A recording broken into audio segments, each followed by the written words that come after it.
to Grid Live pre-race. Full house here, and we're still anticipating Josh to join us a little later on in the program for Formula One. Formula E Zone, Edward Hunter. We have Kobe Lambeth from the Podium Finish, Ben Schneider, Adam Lemeries, and Matt White from Grid History. _history. I'm Joe Sandiego. We thank you for joining us, and a big thank you to our Patreon subscribers, Colin, Michelle, Mark. Welcome back, Robin. It's very excited to have you be part of our Patreon group. And of course, if you want to support the Grid Network Patreon or buy me a coffee, you can go ahead and support the Grid Network there. So we have a lot to cover. We're going to start off with the big race. That is Supercars Series with Adam, Matt, and Kobe. Yeah, and the Repco Supercars Championship has completed 3 out of 4 races this weekend so far, with one more before the Formula One Australian Grand Prix. Race 1 saw Chaz Mostert win ahead of pole sitter David Reynolds. Shane Van Gisbergen finished third after starting deep in the field, and it was heartbreak for the Shelby Power Dick Johnson Racing Ford Mustangs. They ran 1-2 with 7 laps to go. Anton De Pasquale suffered a tire failure, finished 23rd, with Will Davison stopping twice and finished in 16. And then moving on to race 2, Shane Van Gisbergen took his first win of the weekend at Melbourne. The race had 2 safety car periods, a shorter race due to timing with the tighter Formula One schedule with supercars on the support bill. Again, bad luck for Will Davison on the pole. Went into the gravel trap and lost a lot of ground. In terms of competition, how big of a break was it for SVG and Red Bull Ampol Racing to watch the Shelby Power DJR Fords come away empty-handed in the points? Well, as the late great Elvis Presley once sang, it was Heartbreak Hotel for the DJR Ford Mustangs. Will Davison hasn't won since Bathurst, and he came close in race 1. Unfortunately, it didn't go his way. Right now, SVG is on another planet. He is, he's dominant. He's good, and he won race 2 in Melbourne.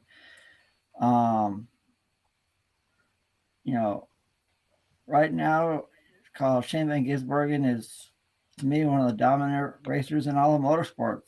And we saw it at Albert Park in Melbourne. It's going to be hard to catch SVG in the Repco Supercars Championship. Yeah, I mean, obviously it's a bonus for Red Bull that DJR had a bad race, but I don't think from what we've seen so far over 2.5 rounds of the championship, or 2 3/4 rounds, I suppose you'd call it, that Van Gisbergen's main competition is in a DJR car. I think Chaz Mostert is his main competition for the championship this year, the way it's panning out, and he got that win on Friday. So not all doom and gloom, I guess, because SVG did lose out to him in points in that first race, but then he obviously came back to win the other 2. So still got one more race to go. We've got the split tyre options for everybody this weekend, so maybe that will play a role tomorrow, and we'll see DJR back at the front and SVG potentially struggling if he's used up all his good tyres in these first couple of races that he's got. He came through the field in that first race to get on the podium, and then 2 victories today. Yeah. There's definitely going to be another opportunity that you mentioned, Matt. One more race today for Dick Johnson Racing Shelby Power Fords to do great and try to get as many points as they can in the team's championship. And right now, it looks like SVG is really set and sail, having quite a weekend down there at Albert Park in Melbourne. And in the third race, SVG got the victory. He's really starting to build up a commanding points lead. Starting with you this time, Matt, should the drivers and teams be concerned that Shane Van Gisbergen could start running away with the championship just like last year? Yeah, exactly. That's what I tweeted this morning. A bit of a repeat of last year, because he went on that tear at the beginning of last year, won both backwards early doors, then at Sandown, and whatever round was after that, won there with a broken ribs and a broken collarbone and all kinds of things. And that built his year after he got that great start. Kind of feels teetered off in the middle, but he'd already got the buffer. So it is already becoming a bit of a repeat.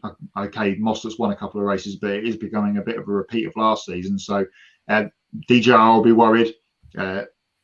Manchester United will be worried. Tickford will worry anyway, because again, they've been nowhere this weekend, a bit like they were in Tassie. Perth next in a couple of weeks. First time they've been back there since 2019, I believe it is, pre-COVID. So that's going to be interesting to see who comes out of the box firing there. But someone needs to stop SVG, because, as we said, a bit like last year, it's becoming a bit another runaway championship. Yeah, I completely agree with you, Matt. If Shane Van Gisbergen has a target on his back right now, and it's going to be awful hard to knock him off his pedestal. He's the class of the Repco Supercars Championship. He's, like it says on the screen, he's won 5 out of 7 races this year. That's incredible. If I was the rest of the Repco Supercars Championship field, I'd be worried, because SVG is this dominant now. Wait till we get later on in the season. Could Shane Van Gisbergen wrap up the Supercars Championship before the season ending Adelaide 500? If he continues his dominance, it could happen.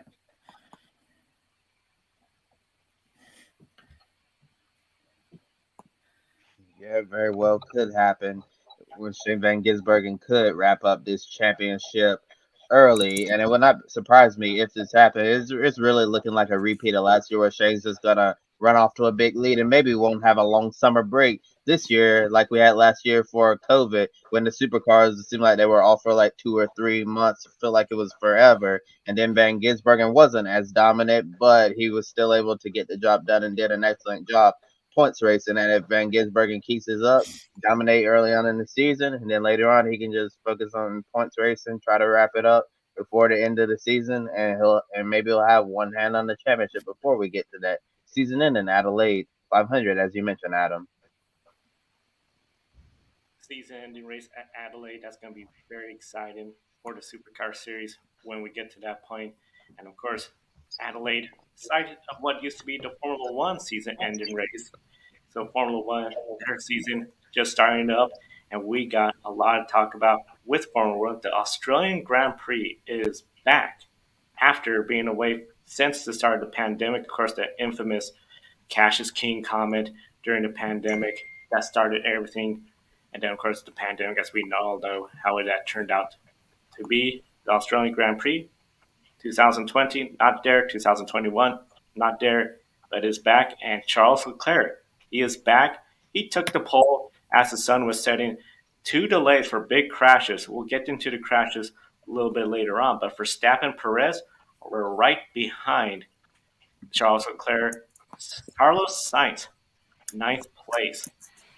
So definitely going to be starting off with Ben when it comes to what we saw with Charles Leclerc, and we got the Red Bulls there. Do you think Leclerc is going to be in trouble, especially since Sainz is not right behind him? Yeah, well, that's the reason right there. You see Sainz all the way down in 9th place. It does, I think, help just psychologically even a little bit to have your wingman, if you will, or your teammate right behind you on the grid or right with you on the grid. Max has that, Charles doesn't. So I think that is certainly an advantage for the Red Bulls, even though Leclerc is on pole. And I think it's the first pole that Ferrari have had in Australia in quite some time. So good on them for getting the job done. But, right now, if I had to pick who might be in an advantage situation on the start, I'm actually going to go with Verstappen here. And, Sergio Perez obviously took pole the race before, so he's very strong this season as well. So who knows what's going to happen. But I think right now, 2 cars over 1, I think the advantage has to lie with Red Bull. Yeah, Sainz was my pick-a-winner choice, so sorry, Carlos, that was my fault. He was scuppered by the red flag, wasn't he, in Q3? We were just about to cross the line when the red flag came out. Would have put him in that group. I think we're going to see a similar race in kind of terms that we saw in Jeddah, where it's going to be the 2 Red Bulls at the front. Leclerc, if he can nail the start and get away, then we might see him streak away. Who knows? It's a different track, obviously, this time around at Melbourne to what we've seen over the last few years. We did have 4 DRS zones in practice yesterday. The third one of them was scrapped before the Saturday running started. So that may aid the people ahead in terms of defending. But as we saw in Jeddah, it's all about the DRS activation points of recent times, and in Bahrain as well. Going to be interesting to see what happens. The first lap of this Grand Prix in history has been tricky for some. We've seen, you think back to Martin Brundle's airborne accident at the very first Grand Prix here. Ralf Schumacher going flying in turn 1 a few years back. There was a Schmozzle in 2008 or 9, I think it was, at turn 1, where we had multiple cars out of the race. So the first lap and first corner especially will, I think, not decide the winner of the Grand Prix, but certainly put a focus on where it's going to go if those first 3 or 4 can get around cleanly. You brought up a really great point. Those first few corners, that first lap is very critical. Keep the car in good, clean shape, because if you get yourself in trouble, it could be race over. And this race, it's usually been the season opening race for quite a long time. We've seen it be an unpredictable race a lot of times because brand new car, teams, new chemistry. Now, we're 3 races in the season. I still get the feel we're going to have a very unpredictable race. Probably just the nature of this track and not so much being the season opening in the past. But it just really seems like going into today's race, we got a lot of feelings, oh, this is going to be a very unpredictable event. And qualifying was quite unpredictable as well, as we mentioned. A couple delays, 4 big crashes. One big crash we saw, Fernando Alonso on a flying lap in Q3, all the power just cut out. He says it was a hydraulic, couldn't steer, right into the wall, and he was really fast. Looked like potential for a pole even. Big surprise for the Alpine. And of course, this took away Carlos Sainz's flying lap just as the red flag came out. Then we saw Lando Norris, Lewis Hamilton, George Russell. They all capitalized on the misfortune because they're starting 4th, 5th, and 6th. Matt, starting with you, will we see a Mercedes-powered engine on the podium this weekend? If you asked me that question on Wednesday or Thursday, I would have said absolutely not. But McLaren have bounced back massively this weekend. We saw it building in Saudi Arabia a couple of weeks ago after their terrible Bahrain. They built a bit more in Saudi, and now both cars are up there. Danny Rick is in the top 10 as well for McLaren for his home race. So they're up there. Mercedes there again, getting better. They've still got this big porpoising issue, and we saw it with Lewis in qualifying as well. So, but they're getting there. They've managed to pull the laps out of the bag. But the question, I think, more for Mercedes than it is for McLaren is that just a 1 lap speed? Can they convert that into the race pace? We saw how they fell away in Bahrain. We didn't really see it so much in Saudi because of the tyre strategies and the safety cars that we had there. But we saw how far back those guys fell in Bahrain in a straight fight over the race distance. So be interesting to see. If we go back to the previous question about those guys at the front, if we see some incident and accident at the first lap, then obviously they're going to pick up pieces there and come through. I don't think they'll be on the. I think the top 3 on the grid in some order will finish on the podium, but any of those guys drop out, then both the McLarens and the Mercedes are going to be there to pick up the pieces. You know, Matt, I think we will see a Mercedes on the podium, and I think it'll either be Lando Norris or Lewis Hamilton. Yeah, I know they start 4th and 5th, but you know, Albert Park now have 3 DRS zones compared to 4. And something about McLaren this weekend. You know, you mentioned it's Danny Ricciardo's home race in Australia. He finally gets a home race after a couple years away because of COVID. Pretty cool for him, you know, to be racing in front of his home country fans, and he probably has a lot of friends and family in the stands at Albert Park. but I think we will see a Mercedes powered engine on the podium. I think it'll either be Lando Norris or Lewis Hamilton. And as a wild card, I'm going to say Daniel Ricciardo, since he's racing in his home country. A Daniel Ricciardo podium would be huge. I could just see all the struggles he's been going through lately. Yes, he got to win the Monza, but everything else hasn't been great. That will be a huge party in Australia. Even if he got third place, he'll be celebrating like he won this race in his home country. So I think that's going to be really huge. I do anticipate the top three will probably finish the same. However, if I was to pick one driver out of the top three to not finish there, it has to be Perez. Perez just sometimes seems to either have bad luck in the past poor starts where he just doesn't get going, and I just don't see him being able to stay up there. But the big thing, the Mercedes power engine blocks, they've improved some, but still they're not exactly there. Another Mercedes engine that just struggled. In fact, it caused the other big crash early in qualifying was Nicholas Latifi and the Williams. He and Lance Stroll came together in Q1. A very bizarre incident in which we saw Lance Stroll get around Latifi, and then when Latifi was trying to get around Lance Stroll just turns into him, likely just distracted with mirrors, didn't see it coming. Didn't seem like anything intentional, but just more, unfortunately, wrong place, wrong time to not be paying attention. Aston Martin, they're just having a horrendous week. I mean, Vettel, his problems, crashing, and then we saw what happened to Lance Stroll.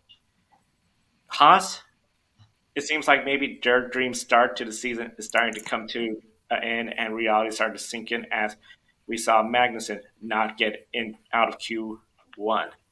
And then Bottas, he failed to make it to Q3 for the first time in 103 races. So Ben, starting with you, is this where we start to see the bigger teams pull ahead of the rest? And is Aston Martin a midfield team or a backmarker team? As of right now, they're a backmarker team, and it's kind of crazy to think about that when you have a four-time world champion driving for you and a team with the budget that Aston Martin have and the name recognition that they have. But it's been unfortunate. Obviously, Vettel missed the first couple of races because of COVID, and Lance Stroll, I think, has kind of underperformed a little bit as well. And he had the issue obviously in qualifying and practice as well. That's kind of set them back. So I don't doubt that they might have the resources to improve a little bit as the season goes on. But I do think we were just talking in the previous segment about the Mercedes engine maybe holding them back a little bit. And that's also crazy to think about too. As long as I've been following this sport, Mercedes have had, if not the most powerful engine, one of the most powerful engines in the field. But I think, you've seen obviously McLaren were able to bounce back, which is good to see this weekend, but they've kind of gotten off to a slow start this year. We know Mercedes themselves are behind the other parts of the big three, if you will, with Ferrari and Red Bull. And, Williams have been struggling for several years now. They're trying to find their way back as well. So it is a rough time to have a Mercedes power unit, but Aston Martin in particular, you certainly would have expected a little bit more from them as the season started, but they are in the conversation right now for a backmarker team rather than just a midfield team. Yeah, it's been a horrible start to the season for them with, as you mentioned, Ben, Vettel missing the first two races. Whether that second one was with COVID or not, we'll never know, if he didn't want to go to Saudi Arabia. Stroll has had an awful weekend because he had the crash in FP3 and then did half a lap, not even, before he just decided to turn right into the side of Nicholas Latifi. I mean, the most average piece of Formula One driving you'll ever see ever. Look up that in the dictionary and there'll be a picture of that. Just awful. And he's been given a penalty for it, even though he's going to be starting down the back of the grid anyway. So Aston Martin really struggling. Williams also, they're probably the two backmarker teams. As Joe said, Haas are ahead of them, but do seem to be sliding slightly back. Maybe it's just a track layout thing for them this weekend, because we've seen them go well here in the past. You remember that very first race, I think it was for Haas, when they both had wheel nut problems coming out the pits and were on for points and didn't score any. So, but yeah, Williams and Aston Martin really are the tail end teams. Unfortunately for both those teams, are both not based not too far from where I'm sat right now. So we're interested to see how they progress. We've got obviously one European race next, then we go to Miami, and then it's into the full swing of the European races through the summer. So being going to be interesting to see how those teams progress. Of course, the Australian Grand Prix is not the only Grand Prix this weekend, because MotoGP is back, a second race in 2 weeks, and they're at the Circuit of the Americas this weekend. Of course, we were there 2 weeks ago for NASCAR. Ross Chastain's burnout marks are still visible on the front straight from 2 weeks ago, but we've got MotoGP action on the racetrack this weekend. It's the only series that we cover here on the Grid Network, the only track, should I say, on the Grid Network that hosts 3 of our series, F1, MotoGP, and of course NASCAR from a couple of weeks ago. Marc Marquez, the big story going into the weekend. He is back after that humongous accident that he had in warm-up in Indonesia, and I'll repeat what I tweeted at the time: nothing ever good happens in the warm-up sessions, and it didn't for Marc. Double vision return, but he's back this week. He's got 7 wins around this racetrack, and the only one he didn't win, he was leading at the time and fell off in 2019, which led to Alex Rins getting the victory, and Rins has been fast so far this weekend. Marc, though, 5th in the first practice and 6th in second practice yesterday. FP3 has just rounded up a little while ago, just before we went on the air. Marquez then, guys, we'll start with you, Joe. Is he in the conversation this weekend to add another victory to his tally? To be honest, when we first started approaching this weekend, I was thinking, no, he wasn't. But with the speed he's showing, and then this last free practice to be 4th, it makes me think, well, maybe he could have that good, clean start. That's the big one. They're going to all run up the hill. He is really good at this track. I mean, no other rider has been this dominant at Circuits of America. And we know when it comes to tracks like here, Germany, where he's just that unbeatable, it just seems he has that extra something in him to get these wins. So now I'm starting to think he could be a potential winner. Be really good for him to make a statement saying he's back 100% and he's going to contend for the championship. He still has a bit of a uphill battle, but because of the way the season has started with so many different winners and inconsistency, he still has a shot at it. I mean, Qatar, he looked very fast. That race didn't go his way. So I think overall he has to be somebody to say, hey, here we are, Circuits of America, watch for Marc Marquez. The King of COTA is officially back. And when MotoGP goes to Circuit of the Americas, you never can count out Marc Marquez. It's probably one of his favorite tracks he rides on the entire MotoGP calendar. He's so dominant.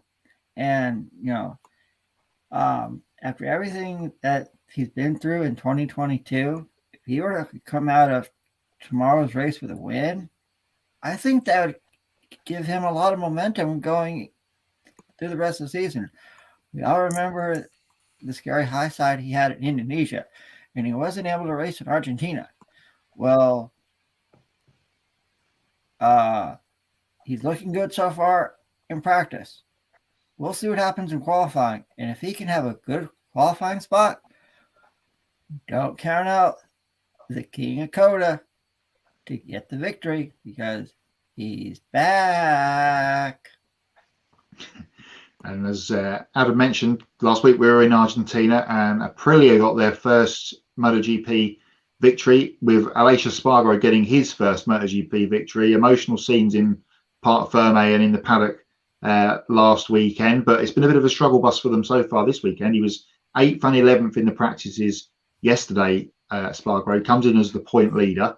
The top 5 in the championship only separated by 10 points, and that's across 5 different manufacturers. We've had 9 different podium finishes across the first 3 races of the season, and you factor in some people that haven't been on the podium yet: Jack Miller, Johan Mir, Marquez. So we could have 3 more different podium finishes on Sunday. Rins, as I said, got his win here a couple of years ago when Marc fell off. He was fastest yesterday in FP1, and you might have seen there on the side of the screen, Johan Zarco topped the afternoon session yesterday. FP3 just concluded, just as we went on the air about half an hour ago.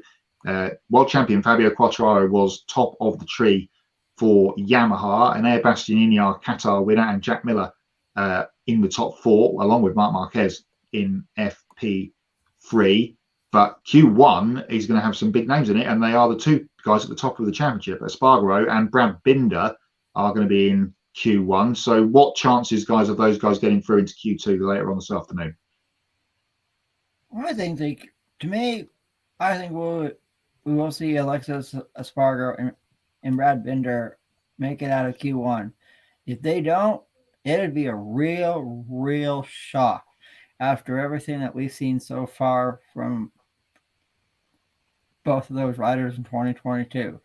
And if they can get a good qualifying position, maybe in the top 5, top 10, somewhere around there, they could be contenders for the win as well.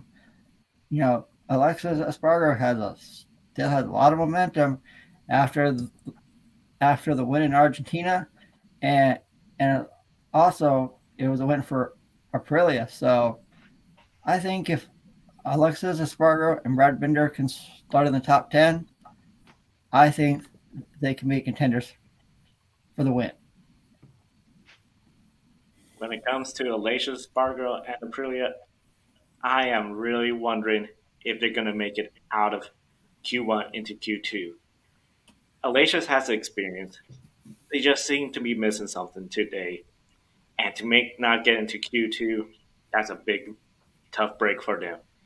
One of the big things with Brad Binder, even if for some reason he doesn't make it out, he has shown time and time again, if he gets a great start, he could really be a contender.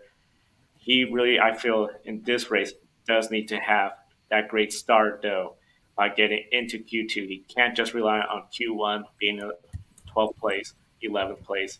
He needs to get into Q2, have that really great start, because Circus of America, this race, I could see a rider up front dominating it. In my opinion, one of the top 3 riders in the front row, they're going to end up dominating most of this race. It's going to be between those 3. So if you're going to see Marc Marquez in the front row, I see him up there. The other riders, it's going to be really interesting to see what happens with MotoGP. Yeah, it is, and it's been, as we've said, a very interesting couple of, first 3 races, very interesting as well. And none of the big factory teams yet to get a win. That's Ducati, of course. They've had a win with Anaya Bastianini on the customer bike in Qatar. Honda still searching, Suzuki and Yamaha, but all of them have been strong in part so far this weekend, and Ducati seem to really have found their form after their struggle with Miller and Bagnaia so far at the start of the season. Do you feel any of the 4 winless factory teams have an advantage over the other winless factory teams going into this weekend, Joe? Well, it's interesting because I felt Ducati, the top end speeds, we have some long straights at Circus of America. Got to look at them. But with Marc Marquez, with what he's shown in the Honda, as long as with whether it's the tire, the bike, everything works right, I see him potentially contending for the win. But I wouldn't say that's more of a Honda strength, but just more Marc Marquez, his skills, his experience with Honda. However, we saw Fabio Quartararo. He topped the last practice session. If that Yamaha can make the improvements and be up there, potentially they can. Suzuki's really interesting. We saw Rins. He's showing speed. Mir, not so much up there. So it's going to be really interesting to see what Suzuki could pull off. The big thing for Suzuki, I feel, they need to have a good qualifying. They can't afford these midfield starts and work their way towards the front. Because as I mentioned in my earlier point, I feel the top 3 starters, one of those 3 is going to dominate. Might be just those 3 battling for the lead. Everybody else really trying to just catch up. So it's going to be really interesting to see what happens when it comes to this race with those factory teams. But if I had to put my money on one of them, I would honestly say maybe surprise Honda and Marc Marquez. Yeah, Joe, I agree. All these winless factory teams, they're itching, to get these wins. And, surprisingly, we haven't seen Marc Marquez win yet, or Fabio Quartararo, or Jack Miller. They're all chomping at the bit to get on the podium, to win a race. So I don't think any of the factory teams have an advantage but I'll agree with what you said, Joe. I think I think one team that we have to look out for is Honda with Marc Marquez, because, like I said, he's the king of Coda. After everything he's been through so far this year, he wants to win really, really badly. Yeah, absolutely. It's going to be an interesting one tomorrow then for the Circuit of the Americas Grand Prix. I'm going to have a punt at a Ducati victory tomorrow. I think their straight line speed will help them. But saying that, the slowest bike in the field was fastest in free practice 3, and that was Fabio Quartararo. So anybody's game tomorrow down there in Texas at Circuit of the Americas for the MotoGP race of USA. And next, moving on, the IMSA WeatherTech Sports Car Championship returns to action later today for a 100-minute sprint race on the streets of Long Beach. DPI, GTD Pro, and GTD classes made the trip out west to sunny Southern California. Coming to a street circuit, the battle up front is expected to be a showdown of the Cadillacs. The ACURAs, they don't usually have the upper hand on tracks like Long Beach or the streets of Detroit at Belle Isle Park. And with this being the final time DPI will race in the ACURA Grand Prix, Cadillacs have swept every overall race win at Long Beach. In the DPI era, Cadillacs fastest in both practice sessions. Chip Ganassi Racing won the pole, a front row sweep for Ganassi with the 01 and the 02. Sebastian Bourdais and the number 01 Cadillac DPI set the fastest lap. Adam, will Cadillac complete the DPI era with a full sweep of winning every year at Long Beach? Yep. I do believe they do, Kobe. And you mentioned both Chip Ganassi Racing Cadillacs are on the front row. It's going to be hard to beat both of those teams. So I really do think that Cadillac goes out in style and wins the last ever race in the DPI era at Long Beach. And I'll let our viewers know which Chip Ganassi Racing team will win, the 01 or 02. Stick around to the end of the show when we do pick a winner, and I'll tell you. Yeah, I totally agree with you, Adam. I'd be very surprised if we see one of the Acuras win later today at Long Beach, whether it's Wayne Taylor Racing or Meyershank Racing, because Cadillac, they've been so dominant in the DPI era at this racetrack. I think it really has something to do with the torque off the exit of the corners and the power. These cars are meant for this type of racing on a bumpy street circuit. So I think that Cadillac is certainly going to get the job done today, and all our viewers will be able to see which Cadillac team I'm going to pick to win today's ACURA Grand Prix on the streets of Long Beach. And looking at the GTD Pro class, Corvette Racing is going to be starting on pole in the Paul Miller race, and BMW M4 GT3 got the pole in the regular GTD class at Sebring and Daytona. With the GT3 spec cars in both GT classes, we saw a lot of close competition. IMSA has the same balance of performance BOP for GTD Pro and GTD, so driver lineups make up the difference. During the early parts of the Rolex 24 and 12 hours of Sebring, we saw GTD teams mix it up with the GTD Pro teams, but we saw some separation as time went on in those longer distance endurance events, with the GTD cars sliding back a bit because the amateur rated driver in the GTD lineup is usually slower than the GTD Pro competitors with all pro lineups. Matt, with Long Beach only been 100 minutes long and not much time for class separation, how important will driver awareness be in GTD Pro and GTD, especially if they happen to get caught up battling with the car in the other class? Yeah, it's going to be interesting. 100-minute races, you said, it's always a street fight. I know it's the term to use for a street track, but it has come down to that here in recent years. And it's not just for DPIs getting caught up in GTD traffic. You could often see if a DPI was coming through a GTD field, the lead GTD car would move out the way or step aside and then be passed by his rivals. So all things to look out for there. Looking forward to it. It's always a good, short, sharp race. As you said, 100 minutes this evening.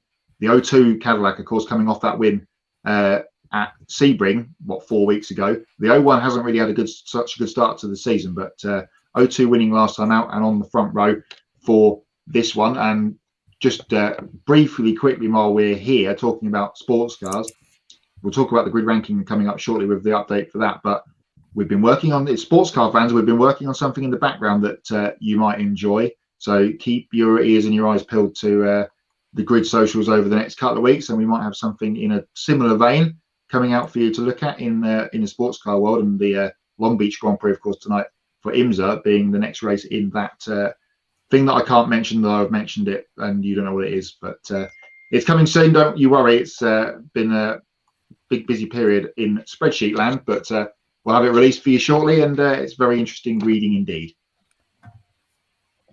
Yeah, we're really looking forward to revealing what we have planned for all the major sports car racing series around the world here at GRIDnet.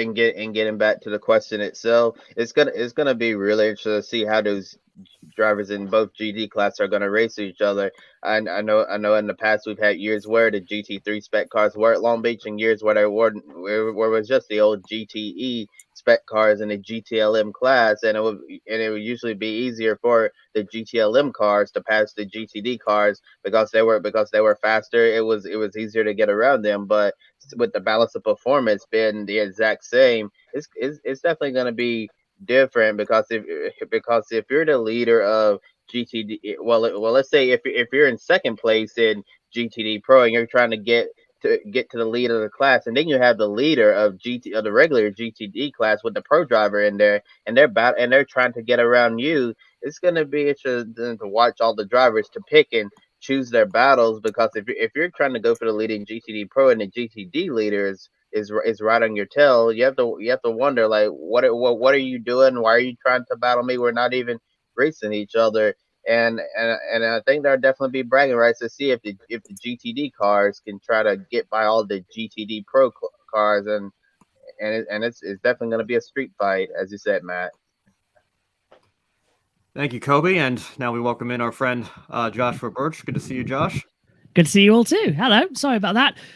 The Grand National, if those of you in America don't know what that is, it's the oldest horse race in Britain as well. And I know what it is in Aintree. I know it is. Yeah. All watch it as a family as well. And it was quite an exciting race as well. And my brother won the overall race. I came second and third with my two horses. So in the money for that one as well. But I think he's won over like 30 quid or something. And I think I've only won like 15. So it's a bit like, last 100 meters, literally both jumping up in the screen. It felt like it was an actual F1 race as well. But always nice to see it as well. And from what I can tell as well, every horse is okay, which is good to see. I'm waiting on official for that. But it looks like it was a good race and importantly as well, a safe race. That all sounds great. And of course, great to have Ed Hunter here as well from Formula E Zone as we get into the Formula E part of the show here. Race 1 of the ABB Formula E Rome doubleheader wrapped up earlier today. And there was plenty of passing and hard racing once the race got underway, but a mess of a start of the race brought out a quick safety car. A pile-up that blocks cars entering the corner is not too uncommon on street circuits, but Rome, however, seems to be known for some of the most challenging starting areas. So, Ed, we'll go to you first. Is the start procedure something that needs to be addressed before we get into the second race here? Well, I think it already has been addressed from last year, Ben, because we had previous year in 2021, we had a little bit of rain, of course, before the start, and that ended up sort of having to be started behind the safety car. But it was just deemed because the first corner, which is actually kind of technically turn 3 after the sort of start finish beam, essentially, which is the finish line, we saw Nick Cassidy spin on it, and it's just a very kind of precarious place to start the race. They moved it to a little bit further down the track, just in front of turn 4, I think. And Josh, you'll probably correct me on this if I'm wrong. Right. But you're right, don't worry. I also just got a message from Jack Giordano, who's criticizing me for uploading post-race interviews while I'm doing this on Grid Network Live. But I can multitask that. But that's why I've been doing while I'm waiting for my turn to talk. So I think moving the start position was something they've already done. I think where they've moved it to is a better place. I pointed this out to Josh. Sort of a lot of the midfield runners were sort of getting to their grid slot, and it's sort of under the bridge, so it's a bit harder to see because there isn't really any lights under the bridge at Rome. And a couple of dragons lining up at the very, very back, sort of were on a kind of a bit of a curve. So I don't think it's ideal, but I think it's probably the best place they could have picked. We saw on, I think, lap 2, the incident that you're thinking of, which was the pile-up where Mortara tried to go for a move on Oliver Rowland. Oliver Rowland spun around, and Sam Bird got involved in the incident as well. Both Mortara and Rowland and Bird lost bits of their wheel fairing, and Oliver Rowland suffered damage that ended up being terminal. Maxi Gunther, both Nissans, both Neo 333s got caught up in the incident, and Maxi Gunther immediately went off, and that was what caused the safety car when he got stuck at the exit of, I think it was 10 or 11. So yeah, a lot of chaos there, but it was soon cleared up. I think race direction, it was a little bit tricky because we saw a big pile up and Josh was saying, go for red flag. But I was thinking, well, if that clears up quickly, then there might not be a need for one. And in the end, there wasn't. They went to the safety car. I think I'm going to give them the benefit of the doubt a little bit on that, although I wish they'd called the full course yellow and then the safety car a little bit earlier than they did. It's my only complaint on that. But from then on, it was a very entertaining race. I always call for a red flag, to be fair. It's kind of my habit, isn't it? No, to be fair, when we first saw the accident, it came up as well. I got a flashback to what happened in Rome when we first raced here as well, when the track got completely blocked. And I did think to myself, oh, hang on a minute. We've now got a narrow part of the track and they're not putting a safety car out. They're not putting full course yellow out. The car's going to approach their full speed. And if there's still debris down there, then we're going to have a massive problem on our hands. So I was calling for a red flag because if, from what I was hearing in my ears as well, was a lot of crunching of carbon fiber. That means that they were going underneath each other as well and lifting each other up. So I thought they were all stuck down there. So that's why I was calling for the red flag. I completely agree with Ed on the fact that they really need to sort out the lag that is from putting out the full course yellows to safety cars. We were racing for an entire lap. In fact, we passed the original accident zone, and then there was a further accident, as you said, Ed, as well. Which one? Who was it who hit the wall? I forget. Gunther. It was Maximilian Gunther. And then the Gunther hit the wall because he had no front wing because he had a separate accident at turn 7 before. He'd lost it into the wall and hit the bump and it threw him towards the right before that car park mess. So he had no front wing and just went straight on into the wall as well. And that was where the main accident was, with a lot of debris and a car in the firing line of a very fast corner. It only took until the corner before for the full course yellow to come out. So in my opinion, that's got to change. I was calling for the reds because the track is, to my opinion, very dangerous. In terms, I'm just seeing Moto 3 at the moment and talk about dangerous as well. We've got riders still going on fast laps. We've got riders touring on the actual racing line.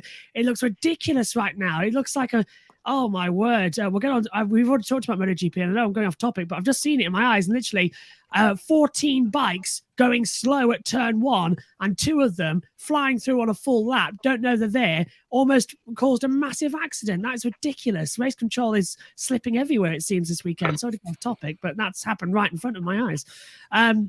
Back to the Formula E. Yeah, I think I said as well, we said it in the commentary, didn't we, Ed, about the start line as well. It seemed like it was a bit too narrow for my liking. Luckily, everyone got away well. I think they need to bring it forward a couple of centimeters because the 2 dragons at the back were sort of on the curve and couldn't get straight. So that affected their launch. And as you said, Ed, the bridge as well kind of blocks out quite a lot of the lights. And you can't actually see the 5 light procedure because there's no repeater lights. So I think that needs to be worked on.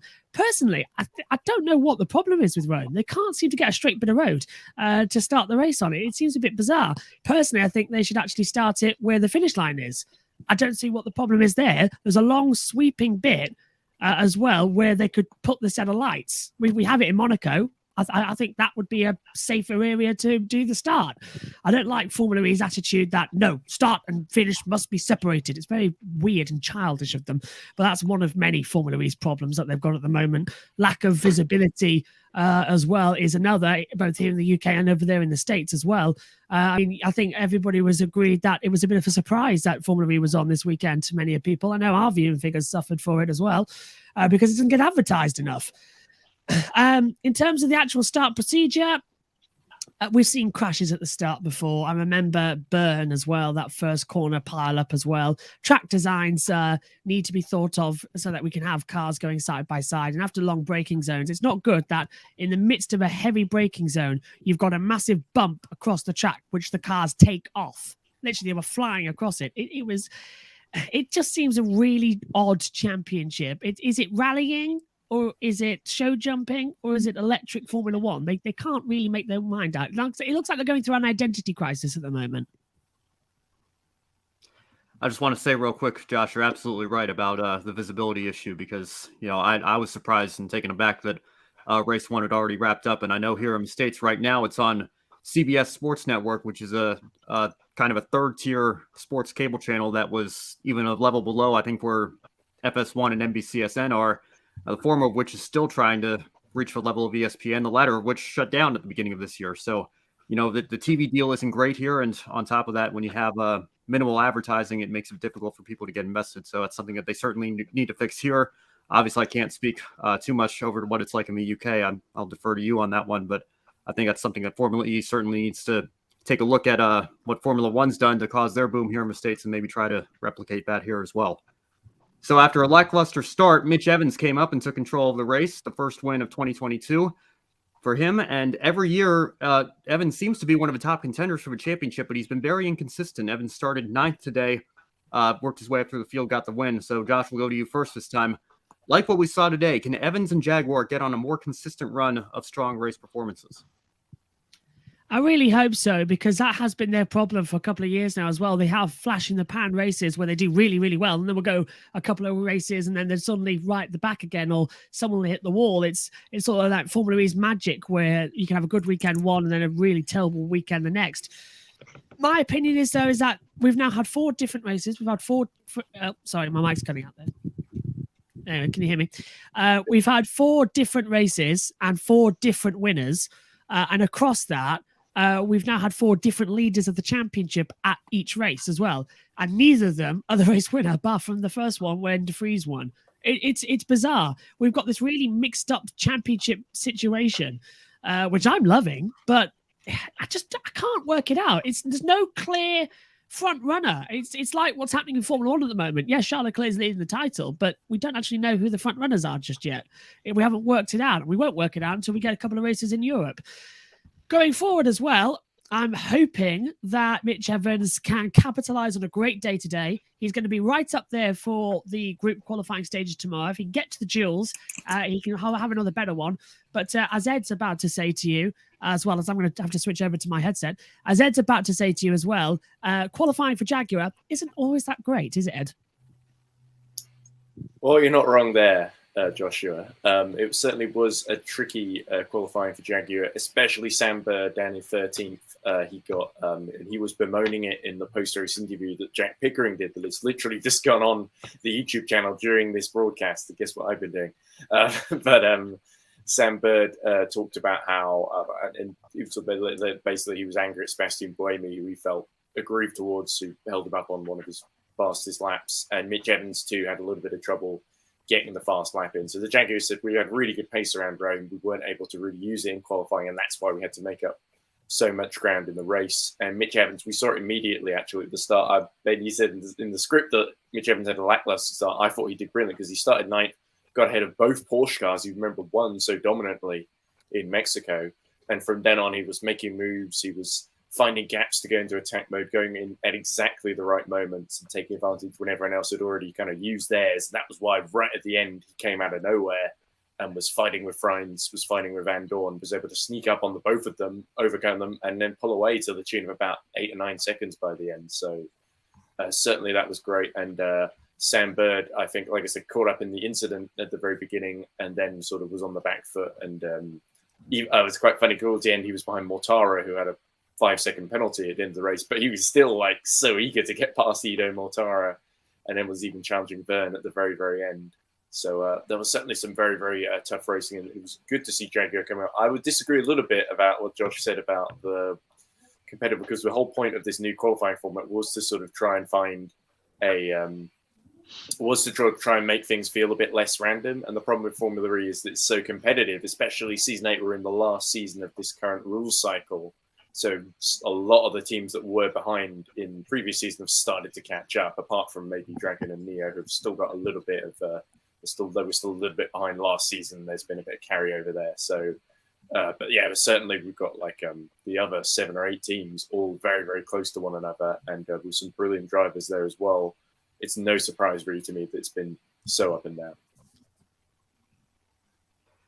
Yeah, I think we should have maybe clarified a lackluster qualifying or starting position. Sorry, Ben. That's all right. Yeah, no, not a problem there. I think we have a comment in the chat room as well. SHG. Scott is doing the same thing like in Saudi Arabia for not putting out the safety car as soon as possible. The FIA really need to learn. And forgive me, I'm not sure exactly what that's referring to. I know Josh was mentioning something that was going on in Moto 3 here.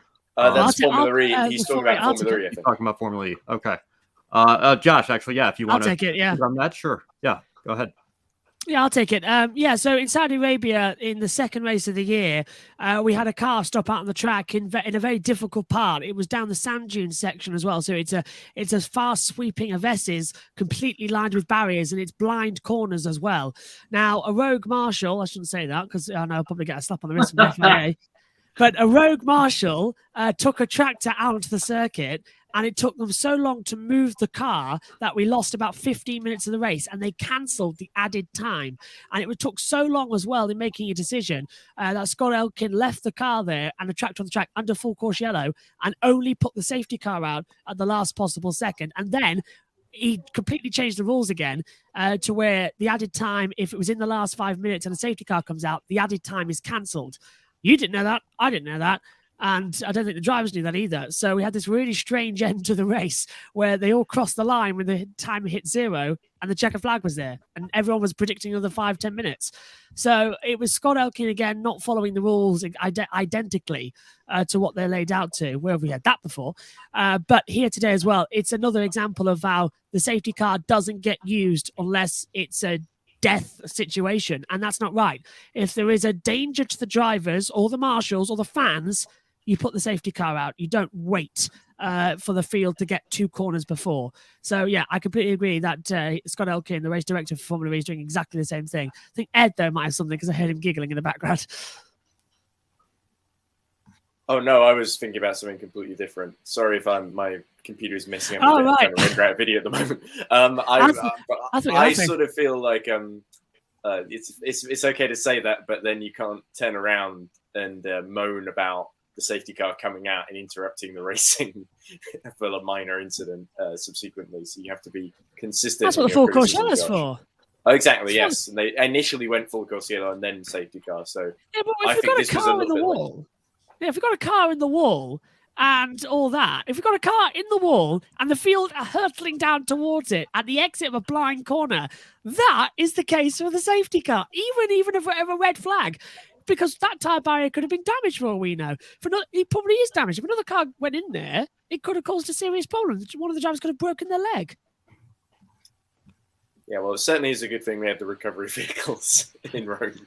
We're really getting into a debate here. Yeah, I think I've had enough of this conversation. Well, yeah, it's good, though. It's good. It is obviously an important topic in the world of racing. You can never improve safety too much here. So tomorrow, we do it all over again, practice qualifying in the second E-Prix race. Many of the drivers said it was a fight out there today in their post-race interviews. So, Ed, we'll go to you first on this one. Do you see any potential favorites, or could tomorrow be completely different and unpredictable, just as Formula E's been the last couple of years? Yeah, well, it was certainly, we saw Jake Dennis doing very, very well until he realized towards about 75% into the race that he was going to run out of energy before the final lap. So he decided to go on energy saving mode. But Jake Dennis was actually very quick in race 1. And so maybe the Andretti team will hopefully have learned from that. Mercedes and Techeetah, I think, also both had the potential to get maybe a better result out of the race. Van Dorn, I was saying to Josh at the end of the commentary, maybe Van Dorn will feel this is the one that kind of got away from him. And I definitely think they'll be going away and thinking about how they could have managed things a bit better, how they could have maybe left one of their attack modes to use a bit later on so they weren't vulnerable to Evans at the end. But certainly, I think the Jaguars won't be any slower tomorrow, that's for sure. I would expect Sam Bird maybe to get a better result and qualify a little bit better. But it really, the other person I thought who really always goes well at Rome and was a bit unlucky was Oliver Rowland, I thought. Was a little bit unlucky in qualifying not to get the good enough lap in, and then got, of course, spun around by Mortara. So I think Oliver Rowland, who very nearly won at Rome last year, I think he's going to be in the mix as well. So that's at least 5 or 6 guys that will probably do a lot better than they did today. Yeah, we often see race 2 is completely different to race 1 because everyone's had a learning experience on this track. I think, as I agree with Ed, Sam Bird's going to do better. He was really improving, and he was driving with a broken wing, to be fair, for half that race. I think we're going to watch out for Evans again, and I think as well the two Mercedes are going to come back charging now because they know that they've lost out today. Also, watch out for Jean-Eric Verne making moves in the race. Couldn't do it because of it all, because of the energy savings. Now they know exactly how the race is going to add up. I think it's going to be cool tomorrow. Yeah, certainly. I've got to think it's probably going to be more on the unpredictable side, but I will defer to our Formula E experts here on what we might see tomorrow. But certainly, got to make sure. I guess if the series isn't going to promote themselves here in the U.S., we'll do our best to promote it here to our viewers here. So making sure everybody stays tuned for that. And now I'll send it over to Adam for everybody's favorite game here as Josh prepares to go film the F1 pre-race show. That's right. And I can say I didn't know a lot about Formula E. But now, thanks to Josh and Ed, I know a lot more than I did. So thank you, guys. And with that being said, it's time for pick a winner. And Ed, I'll start with you. We'll start with Formula One. Dead under in Australia. Who wins at Albert Park? I must confess, actually, that because I've been so laser focused on Formula E, I only really found out properly. I watched Q1 with my dad downstairs that came to do this, and I only found out properly what happened in qualifying when you guys told me. So, yeah, certainly Charles Leclerc on pole. I think it's going to be.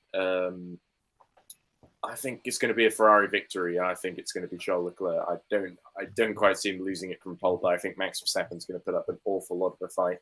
But if I was going to go for a winner in Australia, I think I'm going to go for Charles.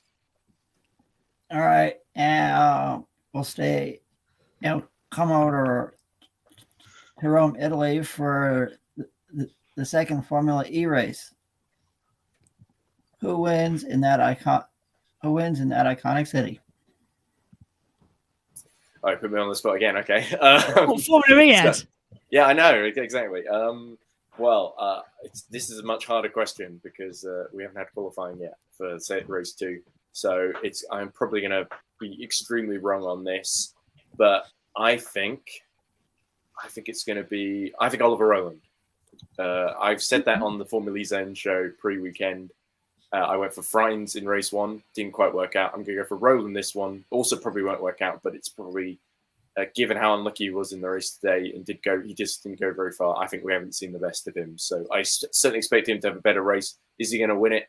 I think so. I'm going to go out on a limb and go for Mr. Oliver Rowland in the Mahindra. Thanks, Ed. And now, Josh, I'll switch over to you. And we got a lot of races to choose from.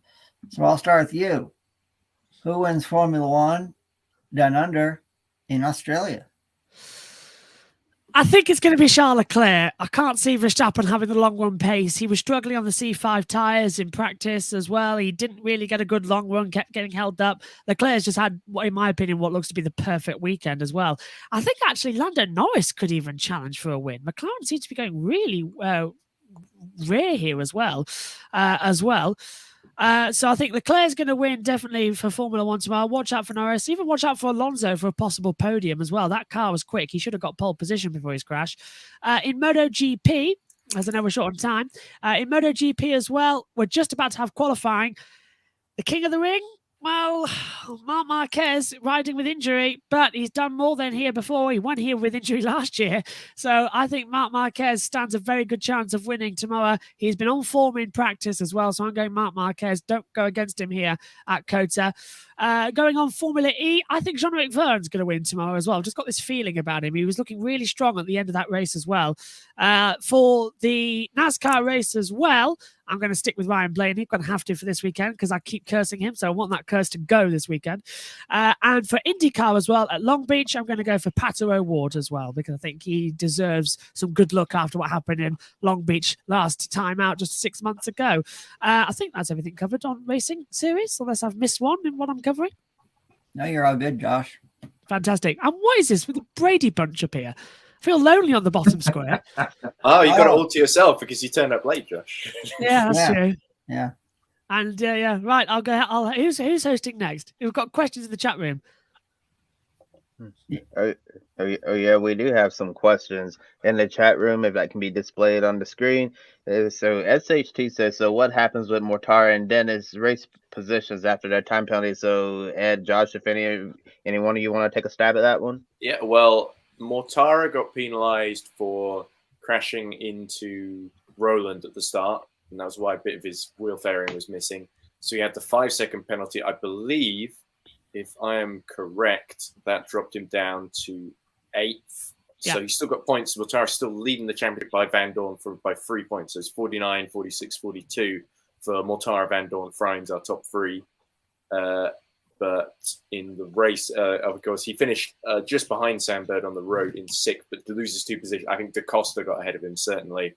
I can't remember if there was anyone else behind him in that one. Was there, Josh, that benefited from the penalty? No. And as for Dennis, he finished down in 13th. And what was the penalty for? It wasn't for anything. It was hit Da Costa, wasn't it? It was Da Costa, yes. Yeah. He badged aside Da Costa during a battle, which was what actually allowed Evans past the both of them, wasn't it? Yes. So Jake Dennis had to drop down to 13th because he was saving energy. I think he might just lose a position to his teammate Askew, who finished 14th. So it doesn't really affect Jake Dennis because he wasn't going to score any points anyway. So that is basically the penalties done there. I've got the next question, it seems, and it's going to come up on the screen. From SHG says, I'm looking at the screen, by the way. Which F1 drivers do you think we should look out for tomorrow's Australian Grand Prix race for a very good race finish? Alonso. He was 2 tenths up before the hydraulics failed and he crashed into the wall. Alonso would have got pole position. Megan was very disappointed when she woke up and I told her that. I did enjoy it, saying that he was fast in sector 1, fast in sector 2, and then he crashed in sector 3. So I think Alonso's going to have a good race. I think Ricciardo and Norris are too. And watch out as well for Lewis Hamilton. He is really angry now. He's got the bit between his teeth. He wants to go forward and get a great race. Well, Ed and Josh, really appreciate you for being on today's show. So we'll keep on moving with the NASCAR race under the lights at Martinsville Speedway. So, guys, once again, thank you so much, and we'll see you next time. See you later. Yeah, and as I mentioned, got the Martinsville night race, 400 laps, 100 less than usual. So we could see a greater sense of urgency to make a move under the lights Saturday night. NASCAR has been coming to Martinsville since the first season in the 1940s. Chase Elliott will lead the field of green tonight. The only Hendrick driver who hasn't won yet. 36 cars in the field, 3 Stewart-Haas racing drivers in the top 6. But Chase Briscoe back in 19th place. Fords have 6 of the top 10 starters, including a surprise from qualifying rookie Todd Gilliland from Front Row Motorsports in 10th. 3 Hendrick Chevys and Christopher Bell, the lone Toyota. Is this the best opportunity for a non-Hendrick team to win, considering we have the new car at a parity level we've seen so far is off the charts, and we don't seem to have a weekly favorite like Kyle Larson last year? Well, we don't seem to have a weekly favorite yet. You know, if you remember, we started last season with, several different winners in the first several races as well. And then when we got into the summertime, Kyle Larson emerged as the favorite along with Denny Hamlin, even though Hamlin wasn't winning as much until the end of the year. I'm still confident we'll see at least 1 or 2 or 3 drivers kind of pull ahead by the summertime and gain an advantage there. But it is maybe going to take a little bit longer now, but we have a next-gen car and everybody's still learning that. I think we have a couple even greater wild cards coming up on the schedule after Martinsville here. I think when we get into Bristol Dirt, we've only done that race one time, and a lot of Cup drivers have minimal dirt experience. So, that's going to be a crazy race. And then Talladega obviously is, an insane wild card race most of the time we go there. So I think, if I had to put money on it, I would probably still go with the Hendrick car to win this weekend. But it could be any other team as well. I know Josh just picked Ryan Blaney for the win. I think he's due for one this year. But I would still go with the Hendrick car. I think you're more likely to see even more parity in the next couple races we have coming up. I'm still going to go with one of them to win tonight. Yeah, Ryan Blaney's definitely due a win very, very soon. Isn't it great to have qualifying back? Because we actually got some kind of idea of what we're looking at going into the race. If you looked back to last week at Richmond, I didn't catch your post-race show, but I thought it was one of the best races of the year so far. Take that as a guide, I think, going into this week, and how good the Gibbs cars suddenly were. Okay, it's one of their best tracks as an organisation, and they're very good at Martinsville. So I'm going to go with watch out for Kyle Busch. he also is coming off the disappointment of the tape penalty that they got last week. And someone else that has qualified very well and goes well at this racetrack and absolutely needs a result is Brad Keselowski starting 9th. Watch out for the 6th car this weekend. Yeah, Brad Keselowski, one of the drivers to look out for. I know it's been kind of rough lately for RFK Racing, but last week at Richmond, it seems like Brad Keselowski really found something trying to move that program forward after a really tough start to the season, and especially getting hit with that big penalty and losing their appeals. So Brad's definitely going to have to try to get a win if he wants any shot at being in the NASCAR Cup Series playoffs this year, because it seems like trying to make it in on points alone is probably a massive dream at this point. And last year, Martinsville was the 8th race of the season. Martin Truex Jr. became the first repeat winner, and in 7 different winners in the first 7 races. 8 of the top 10 starters have yet to win this year, and Martinsville is very different from the track we saw last weekend at Richmond. Starting with you, Matt, who has the greatest chance of becoming the 8th different winner in 8 races? Well, my pick a winner is Kyle Busch. As I said in that last segment, I think he's definitely due, and he'll be angry after what happened to him last year, because he was last week, should I say, because he was on for a good result, if not in the same ballpark as Hamlin and Harvick. They're coming strong at the end with tyres. So I'm going to go with Kyle Busch. But as we saw at the end of the season last year in this race and last night, anything can happen at the end of a Martinsville race. So be on your P's and Q's for that one. Well, I'm going with who has the greatest shot to win. Simple. I'm going with the pole sitter, Chase Elliott. You know, he's the only Hendrick driver not to win this year. It's Martinsville, a short track. We all know what can happen.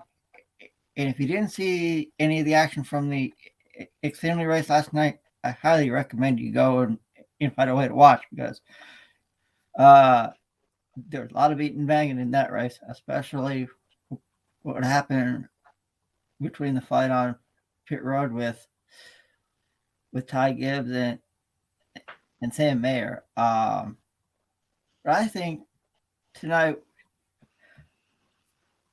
even though I'm going to say this for pick a winner, I'm going to say that Chase Elliott gets it done, and all 400 cars are in the playoffs.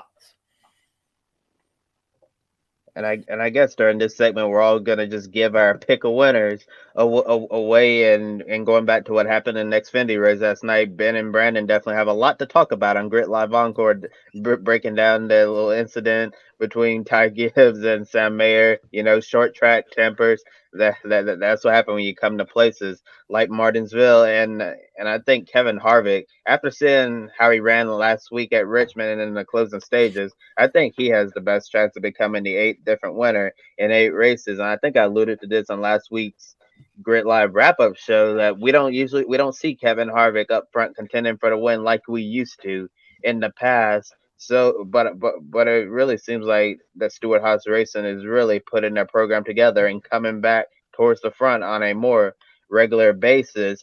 And after last week at Richmond, I think Harvick gets hungry, and he's going to do whatever it takes to get a win, because it's really hard to believe that Kevin Harvick hasn't won a race since fall 2020. Went completely winless last year. He's had some really good finishes since his last victory, but he hasn't been able to break through and get to victory lane. And I think Harvick's going to end his winless streak at some point this season. And the last time NASCAR race at Martinsville, Alex Bowman and Denny Hamlin got into it at the end of the race. Bowman won the race, spun Hamlin out, who interrupted Bowman's victory celebration on the front stretch. And Hamlin famously called Alex Bowman a hack, in which Bowman decided to sell a lot of t-shirts and made a lot of money off of that, and donated some of it to charity as well for a really good cause. And both of them already have a win now, locked in the playoffs, unless we somehow reach more than 16 race winners. Adam, if roles are reversed later tonight, Bowman out front, Hamlin behind, do you think Denny would take the opportunity to get payback? We know drivers have short memories. Would it be worth it? Well, Kobe, you know, you mentioned drivers have short memories. I don't think it'll happen, you know. And also, you mentioned Alex Bowman and Denny Hamlin. They both have a win already, so they're guaranteed to be in the playoffs at the end of the season. But it's a short track. It's Martinsville. We'll see beat and banging. We'll see tempers flaring. So, could it happen? Sure. But I don't think it will. Yeah, I think some drivers might have short memories, but there's a famous line that a certain driver never forgets, being Jimmy Spencer. So I think some drivers are certainly going to keep incidents like that in the back of their minds. And, when it comes to Denny Hamlin in particular, if he's the one in that situation, if the roles are reversed, just ask Alex Bowman's teammate, Chase Elliott, how that went in 2017. I think that's your answer right there. So, Denny Hamlin, I think, is certainly not afraid to use the bumper if it comes to that. It would be it'd be interesting to see if those are the two that are running up front in the reverse order like it was last year. I'm not convinced that that's going to happen. I'm going to go with Adam. My pick of winner is going to be Chase Elliott to set control of the race from pole position. But, it certainly make for an entertaining. I don't know if we could top what happened last night in the Xfinity race. Like you said, we certainly have a lot to discuss on that subject on Monday night. But, this would be the right opportunity to set something up that could top it, I suppose. So we'll have to wait and see.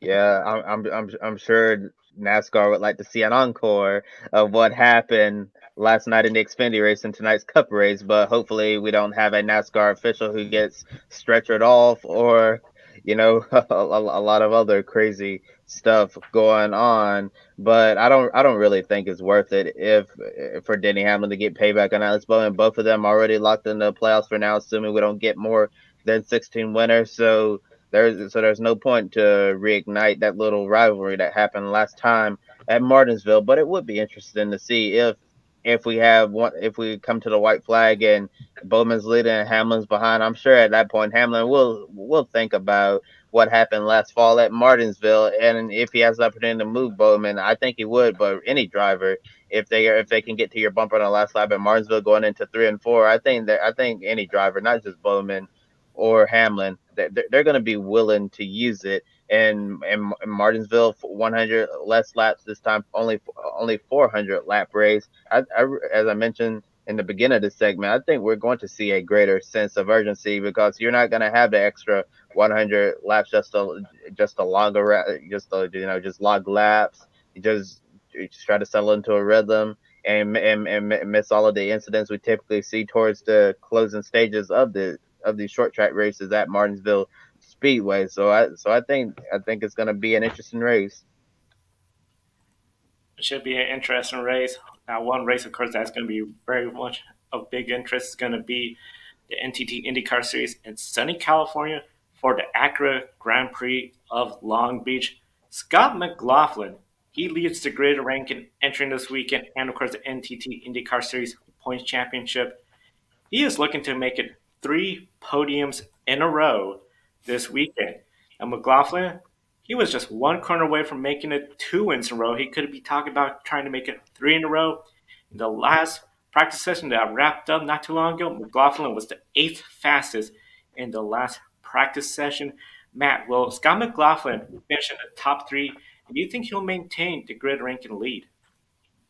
It'll be interesting, isn't it? Because we know how much of a lottery IndyCar qualifying can be, and it kicks off in about an hour and a half's time in Long Beach. So looking forward to getting into that. But yeah, I think how well did he run at St. Pete in the opener? Similar kind of circuit, I suppose, with the concrete canyon. So has form. Second at Texas. Could have been. He won that race coming into turn 3 on the last lap. The race was won before Newgarden pipped him. So he could not be potentially on for a 3 in a row if he'd won that one. Going to be an interesting race. I think for Scott, he just has to have a clean finish. I don't expect him to win, but if he can be top 5, I think he'll come away from the weekend happy. Yeah, top 5 would really be good for Scott McLaughlin when you're thinking about the big picture, and the championship is doing extremely well right now. And it's crazy because Scott McLaughlin almost got 2 in a row to start off the season, winning the the Firestone Grand Prix in the streets of St. Pete. And if Joseph Newgarden didn't get that big run coming out of Turn 4 at Texas, we could be talking about Scott McLaughlin possibly going for 3 in a row. And he's looking really good so far this weekend in practice sessions at Long Beach. So it would not surprise me if Scott McLaughlin is potentially in contention for the win. I do think he's going to do well grid ranking wise and possibly finish on the podium. But like you said, top 5 definitely be a win-win situation. A win-win with a top 5. And one of the things, of course, as I mentioned, the last practice session that just wrapped up, Roman Grosjean was the fastest, followed by Colton Herta and Will Power, your 3 fastest. And of course, qualifying will be later today for the Grand Prix of Long Beach. Ben, who do you believe is looking strong after both practice sessions to potentially take the pole? Well, if we could bring the practice 1 results back up, I don't know. Rossi, I think, was P2 in the first practice session, and you talk about a guy that desperately needs a good run here, to get his season back on track, and his last few seasons back on track, if we're being honest. Long Beach has historically been one of his better tracks, so that's somebody that I would keep an eye on here. If it doesn't happen this weekend, I'm not saying he needs to go out and win the race, but he definitely needs a strong run, or else it could kind of, I think, set the tone that's in a lot of ways already been set for his season after a rough couple of years here. Well, for me, I'm going to say Scott McLaughlin.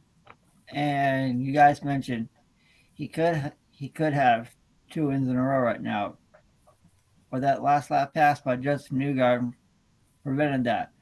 And Scott McLaughlin is running on a street course. What happened the last time IndyCars ran on a street course? Who won? Scott McLaughlin. So I think he'll be a favorite, to win tomorrow on the streets of Long Beach. But you mentioned Alexander Rossi, Ben. If he doesn't have a good result after this weekend, oh boy, he could be in for another long season. But hopefully he'll have a good starting position qualifying, hopefully a top 10 spot, and come out of the race Long Beach with a solid finish. And so far, Penske has swept this season in the NTT IndyCar Series. Scott McLaughlin and Joseph Newgarden getting the first 2 wins. This track, the street course of Long Beach, Penske has their fair amount of success, but we've seen a lot can happen. Just starting back from last year, we saw if you're starting towards the back, you're going to have a really hard time coming towards the front. A person like Pato O'Ward, you could be a little bit towards the bottom end of the top 10, but in that first lap, if you're not careful, you could get spun out. And just like his day went from bad to worse, losing that championship. And then, of course, a caution that could always come out. They always talk about the danger zone where green flag pit stops. If a timely caution comes out, that changes the complexion of this race. So a lot of times it seems strategy over speed can be the difference. Kobe, considering this is IndyCar's second crown jewel event behind the Indy 500, how impressed are you with the competition so far this weekend? Oh, it's very impressive, Joe. Looking at the practice results, I can say that there's really no clear favorite for this weekend. And Andretti Autosport is looking really good. Team Penske and Meyer Shank Grayson with Simon Pagenaud in at number 60. It's really hard to say. I've been thinking about my pick of winner for the ACURA Grand Prix of Long Beach, but it's gonna be super difficult. IndyCar is very, very competitive. You're seeing names like Kyle Kirkwood having a good run, even Callum Ilott for Hunko's Hollinger Racing. He had a really good lap in practice 1 yesterday. And so I think it's really anyone's game at Long Beach this weekend. And you mentioned IndyCar's other crown jewel race besides the Indianapolis 500. If you can't get it done in the month of May, this is one race you definitely want on your resume. I know Jimmy Johnson, when he said he came to IndyCar, he said that it was his dream as a child to race in the Grand Prix of Long Beach. And speaking of Jimmy Johnson, he crashed hard into a tire barrier yesterday, and on impact in IndyCar racing, the car when you hit the wall, the wheel snaps so fast. So if you don't take your hand off the wheel, it's probably going to break your wrist, and that's exactly what happened with Jimmy Johnson. And Jimmy got in the car this morning to see if he'd be able to go. Looked like he wasn't having many issues. And then once again, Jimmy crashed into the wall again, but at least he took his hands off the wheel this time. So not really sure where Jimmy Johnson is gonna stand this racing weekend. We'll keep you updated on his condition and whether or not he's going to compete. But overall, Long Beach, you want to win this race more than any other outside of the Indy 500 on the IndyCar schedule. Yeah, Jimmy has been cleared to qualify this afternoon after his incident there. You mentioned Kobe, so he's good to go for today at least. I mean, the IndyCar competition is it's just crazy that pretty much 85% of the field has a shot at winning this race tomorrow. You mentioned the 500. I'll leave you with this as an IndyCar slant on tomorrow. Tomorrow is 48 days to the Indy 500. The California guy in the field tomorrow that drives the number 48. Could he come up with his first IndyCar win? Could happen tomorrow. We've seen some crazy stuff in IndyCar races at Long Beach and some surprise winners. But my pick for the race, so pick a winner is Colton Herta. I mean, he just ran away with this race last year and was on street courses the best guy over the season. So watch out for Andretti getting back on the horse this weekend with young Colton Herta. Yeah, and Matt, if you can, could you do your other pick winners for the remaining series? Yeah, absolutely. Must dash. So I'll love you and leave you guys. It's been great to be back with you for another week of talking all things motorsports. So pick a winners. I'm going to stick with Carlos Sainz. I picked him in the week as my pick a winner for his 9th and nowhere. But I'll stick with Carlos for the Grand Prix tomorrow. MotoGP, I think Jack Miller gets his season going tomorrow and gets a win for him and for Ducati. I've gone with De Vries in Formula E. I've gone with Kyle Busch tonight at Martinsville, and I'll stick with my Colton Herta shot for IndyCar tomorrow night. Thank you, Matt. And now it's time. And now it's time for the rest of us to make our picks. And let our viewers know, if you're outside the top 10 on our leaderboard, you get your first pick right. It is double points. So this is a crucial weekend to play pick a winner if you haven't, and use the hashtag pick a winner on social media. We have a lot of races to choose from, so let's get started. First up, Formula One is down under in Australia. All right, Ben. Who wins in Australia? Well, first of all, I'm kicking myself. I should have gotten my Supercars pick in earlier because I usually just pick SVG by default. I could be right up there with you and Kobe there for battling for the lead and pick a winner here. Like I mentioned at the start of the show, I like the position Verstappen's in, having his teammate right up there. I don't know if that's going to make a difference or not because Leclerc's got a very fast car and he's obviously a great driver, but something's just telling me to go with Max Verstappen. And I think if I'm not mistaken, I think Lewis Hamilton won from pole in 2015. I think that's one of only a handful of times that the pole winners actually won the race in recent years. It seems to be a very difficult track to convert pole position into a win for whatever reason. Obviously, we haven't been going the last couple of years. But let's say maybe the trend continues. I think Verstappen wins it for Red Bull. I'm going to go with my pick saying that streak of the pole sitter not winning is going to end. I'm going with Charles Leclerc in the Ferrari to win from pole at Australia. Yeah, same with me. I think Charles Leclerc is going to get the job done. The Ferrari's been very impressive this weekend. And before qualifying, I was actually going to go with Carlos Sainz to win, but starting 9th on the grid, I don't know if he's going to be able to get up there and take the fight to his teammates. So, but I think Charles Leclerc, the streak is going to end, as you said, Joe. He's going to get the job done. And I think we're going to see another epic championship battle this year. But substitute Lewis Hamilton, add Charles Leclerc versus Verstappen, I think is going to be a doozy. Yeah, I'm going to agree with every one of my colleagues, and I'm going to say Charles Leclerc gets it done down under in Australia, and I'll even say that Danny Ricciardo has a top 5 finish in front of his home country fans and family. Next up, we come back here to the United States as MotoGP is at Circuit of the Americas in Austin, Texas for the Americas Grand Prix. All right, Ben, I'll start with you. Does Marc Marquez get it done at COTA, or does somebody else wear the cowboy hat after tomorrow's race?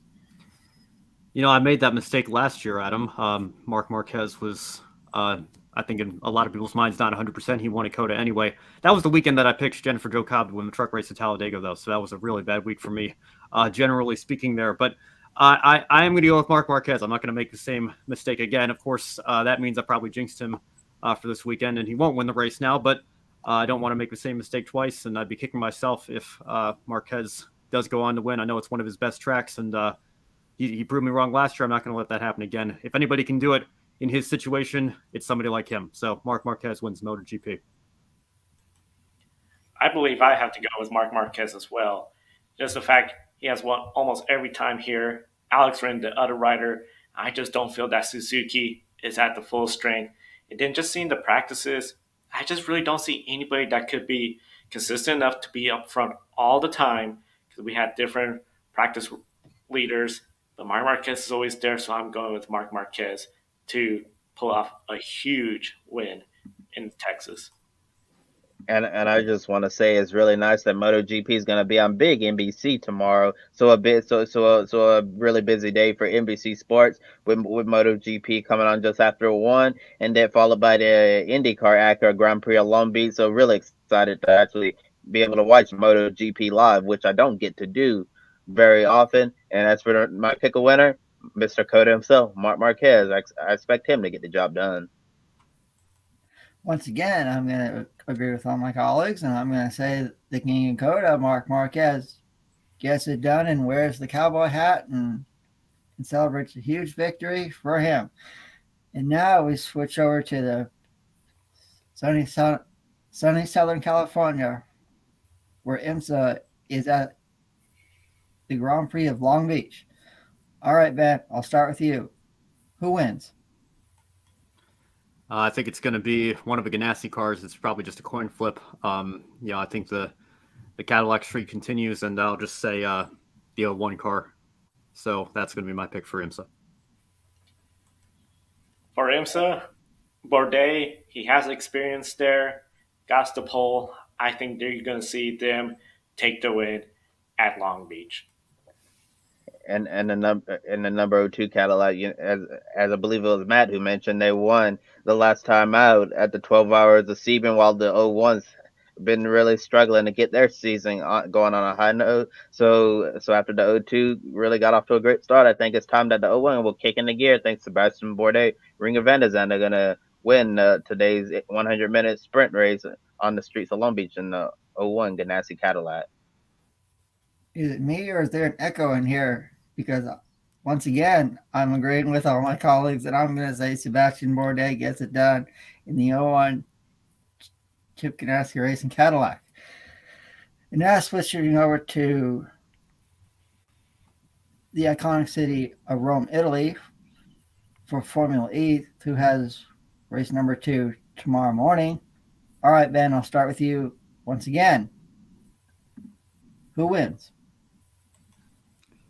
I wish we had the Wheel of Destiny to bring out here. It's tough for me to make a pick here, but I don't know. I guess Mitch Evans did it once this weekend. Let's see if he can do it again and pull off the weekend sweep. So that's going to be my pick. For me, I believe when it comes to this race weekend, we saw some of the favorites. I'm going to go with Diaz Chishida. I'm going to go with Antonio Felix Acosta pulling off the win. He said De Vries earlier. I think it was Matt before he left, which I thought was interesting given how De Vries didn't have a very good race today.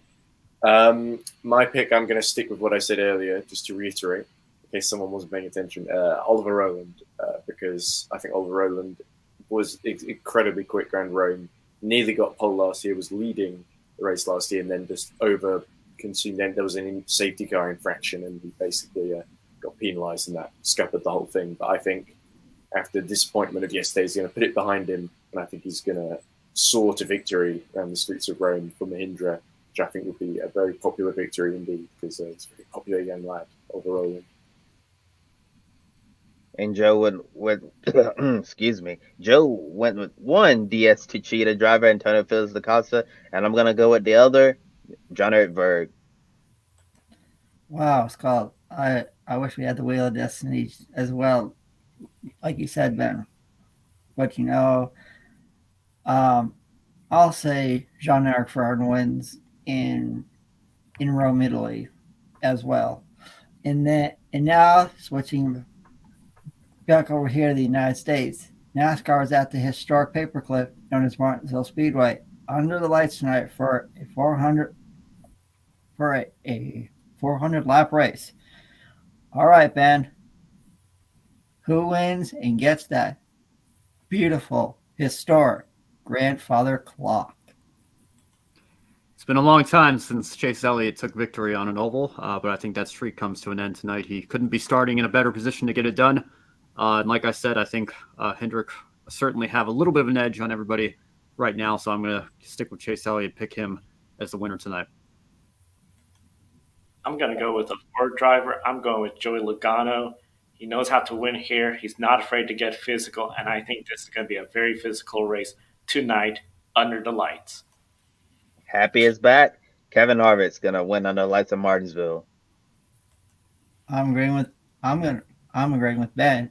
I'm gonna say Chase Elliott gets it done from the pole position and wins, and the Dawsonville pool room is gonna go absolutely crazy and probably wake up a lot of people down there in that city in Georgia. And now we go back to Southern California, where IndyCar is running on the streets of Long Beach. All right, Ben, who wins in that beautiful Southern California city? I want to believe that it's his best track and Alexander Rossi will find a way to get it done, but I can't pick him. It's just not been a good stretch of the last few seasons, and I'm afraid that if I finally pick him for a win, I'm gonna jinx him again, and the rotten luck stretch will continue here. So look for him to have a good run today, and wouldn't be surprised if he pulls it into victory lane. But I'm gonna go with his teammate. Actually, Roman Grosjean looked fast in practice. I think he gets his first ever IndyCar Series win with Andretti Autosport today. I'm looking at Colton Herta. This is his home state, almost his home race, pretty much, besides Laguna Seca. I say he has the confidence to go out there and get the win at Long Beach. Another crown jewel win coming for Meyer Shank Racing. He looked really good in practice, both practice sessions. I think Simon Pagenaud is going to get it done and get his first win with Meyer Shank Racing. Well, last time IndyCar ran on a street course, Scott McLaughlin won. So I think that streak continues, and Scott McLaughlin wins on the streets of Long Beach. And with that being said, be sure to visit our Patreon, subscribe, and invest in the Grid Network. Or you can go buy me a coffee. Your investment helps keep Grid Network on the air. And invest by using public.com. Use our referral code GRIDnet. Gets you $5 to invest in the stock market. Make friends and use tools to invest in the stock market. Own your future. Build your portfolio. Visit public.com. And be sure to subscribe to our YouTube channel. We have 340 subscribers on there. So if you have friends or family that like motorsports, be sure to subscribe. And also, you can visit our website at gridranking.com. And we are all over social media. We are on Facebook, Instagram, Twitter, and TikTok. And Be sure to visit grid_history on Twitter, where our colleague Matt White posts a different motorsports memory each and every day. That being said, for Kobe Lambeth on the podium finish, Joe Samaniego, Ben Schneider, and Edward Hunter from Formula E Zone, I'm Adam Limmeries. Thank you for watching and enjoy the races. Don't be an anonymous investor. Join the stock market social media platform public.com. Invest any amount of money and share with friends and new friends. Discover new opportunities such as new companies and potential business partners and useful tools for beginners, and share your experience with friends on public.com. Link in the video description gets you $5 for being a Grid Network viewer. Use the referral code GRIDnet for your free $5 to invest. Start investing and networking on public.com.